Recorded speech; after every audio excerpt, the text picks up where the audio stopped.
अरे हमारो से बेसी हूँ तो पागल बिया, दिल्ली वाली दिल लेके पागल बिया। हमारो से बेसी हूँ तो पागल बिया, दिल्ली वाली दिल लेके।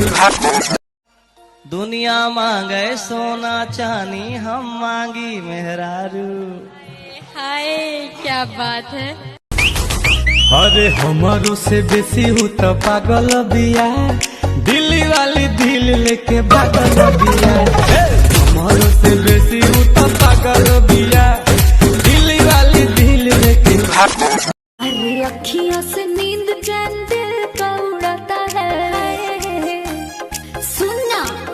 अरे अखियों से नींद चैन दिल का उड़ाता है, फलानवा के बेटा सपनवा में आता।